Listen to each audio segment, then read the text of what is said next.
Geo.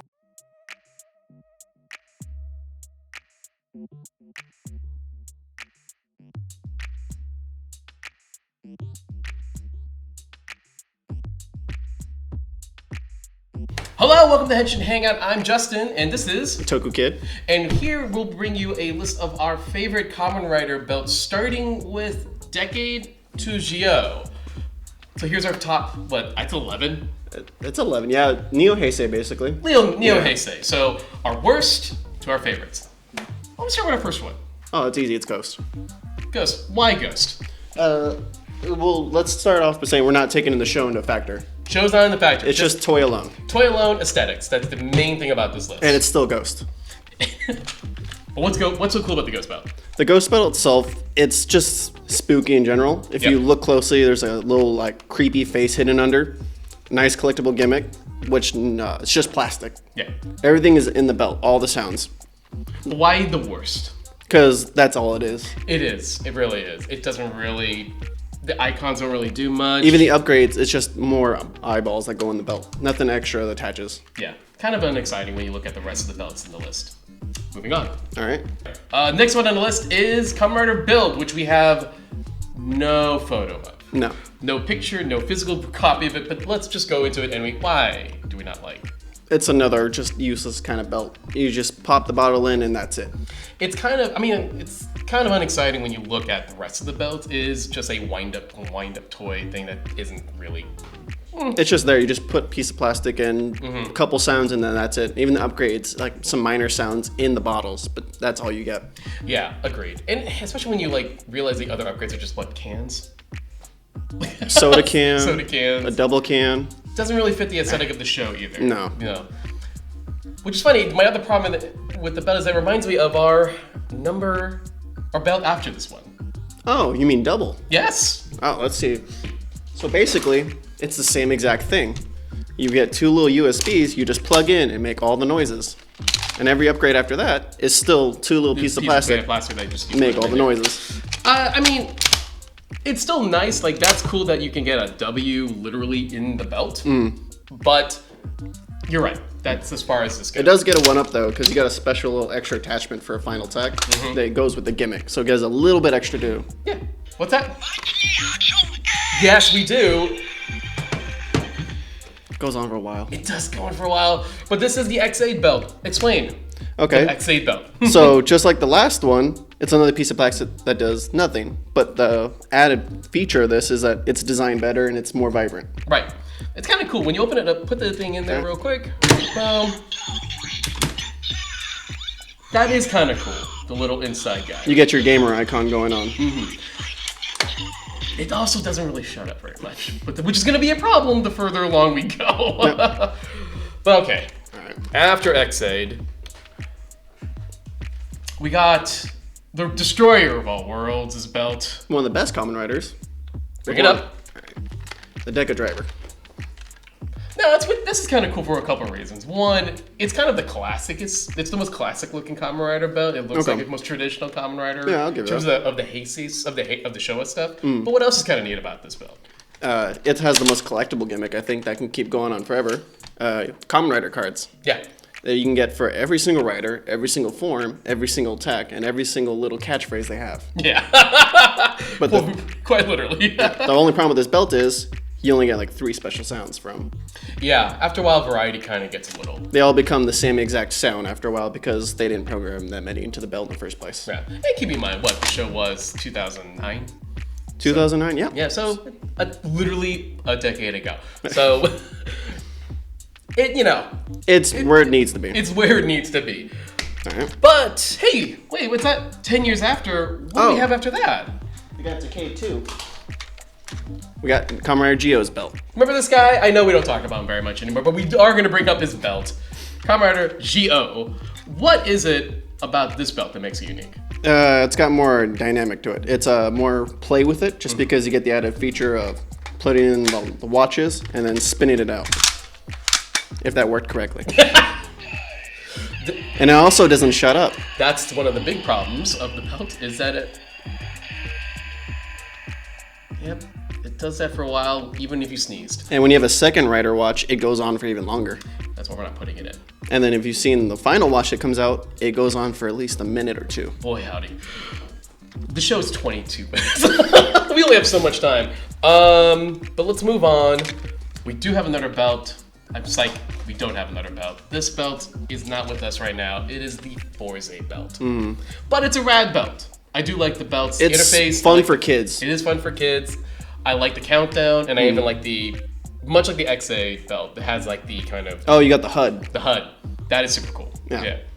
And it's really strange though, because it's a simple peg system for each switch. Yeah. But they all look like they have the same exact pegs, and somehow they make different noises.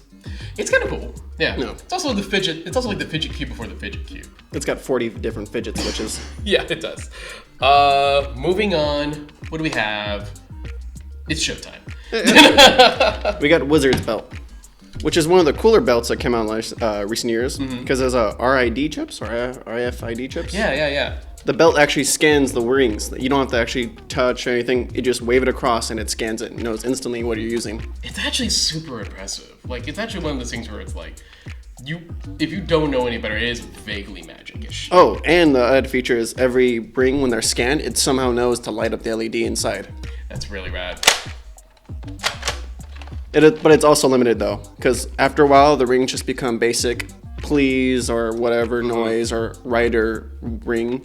But it still adds the little feature of lighting up. Yeah, I even like the little hand middle that kind of creates a fun little gesture for that. So. I don't like the placement of the hand, but it's fine. No, well, it's because it's kind of... It's a little too low. A little too low? No, Does that make you uncomfortable? That's why it's not number one. All right, follow that up with Start Your Engines. All you need is drive. This is an interesting situation. Unlike the other belts, this got a wrist component. It's very different. Yeah. Because every other belt, all you need was just the belt and the gimmick, or not even a gimmick. In this one, you have to have the added feature of a whole separate module that goes with it, which also sends a signal through a laser, I think? Yeah. Which is kind of, again, that's rad. Much like the Wizard belt, the fact that you have an element here that can communicate with this element here is super neat. And... what was it, Mr. Drive, Dr. Drive? Bono. Bono, Oh, yeah. no, that's his evil guy. But it's kind of cool you get the face on here as well, which is really, really nifty. And hey, because it's a car. I also love that the wrist changer is also a gear shifter. Yes, that's true. They just keep everything in theme. Which I do like. Moving on, we have... count the medals. 1, 2... and 3. Which is funny, there are in fact 3 pieces that he brought. O's. Kamen Rider O's belt. What is so cool about the O's belt? It's the second most versatile. Yeah. Because with the O's belt, you get O's medals, which just gives you all kinds of varieties. Because you get your main color combos, which you get your lights and sounds, but every single medal can be mixed and matched to get a new form. So you're not limited. So do the math on that, and you can have hundreds of forms. It's also kind of one of my favorite things about the kind of Henshin movement with this guy is that you use this thing to scan the coins, essentially, which it kind of creates a really fun, like, action movement. You get the little movement. And plus, too, this as a whole, you need the whole belt to function. Because you have the holder, the actual buckle, and then the metal holder, too, that goes along the side. Yeah. It's a very sleek looking belt, too, which I also really enjoy. I also love the theme on this, because it's a coin slot machine. You put the coins in, and you turn to the side. Exactly. All right. I think that leaves us with one more. One more. The final one. The final best one. That's Kamen Rider Gaim's belt, the Signobu driver. This... I fell in love with this belt when I started watching the show. Why is the Gaim belt the coolest, best belt, in our opinion? It's perfect for kids, because like the O's, there's so many forms. This one little belt alone, without attachments, you got every single lock seat to give you a new form. Yeah. And then once you get tired of that, you can switch out the faceplate and become your favorite rider. Really and simple. then use every single lock seat again to get a brand new form. Yeah. And even then, you're not done, because you get a little special lock attachment from another belt, and you get super forms. You can use 2 lock seats on. Yeah. It's kind of seamless. It's ingenious. Yeah. Because it's so sleek and simple, anyone can like it, and it's not so outrageous you could imagine people wearing this. And it's wild to me is that they found a way to make locks a collectible item. But Even gigantic super locks. But they're rad looking. They look cool. Like Even when they get weird and wonky like the key, you still think it's a cool design.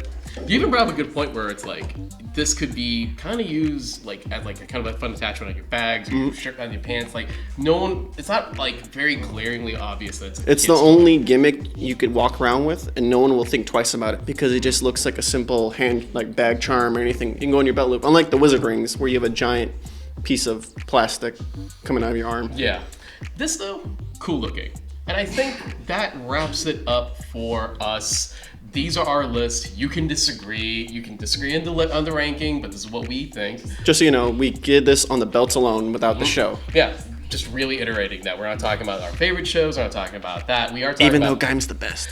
I also like Gaim, I'm not going to lie. It's a really good show. You should watch it. Yeah, but regardless of that, this is purely on aesthetic, and this is what we picked, and we think these are the coolest looking belts out of the Neo Heisei era. Thank you so much. Please let us know what your top 10 list is, or top 11. Do you disagree, agree? How about the Heisei, the early Heisei characters from Kuga on that we didn't talk about? That'd be a cool list to go over with. Yeah, like what are your lists? What are your favorite there before we talk about it? Let us know.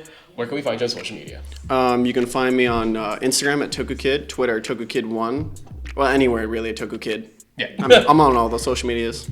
You can find me on Instagram at JustAQuiz, Twitter at JustKeysOn. And hey, if you haven't checked out my new Godzilla podcast, we're starting it up this, probably by the time this video drops. So it's Go Godzilla Pod. You can find that on Twitter and Instagram.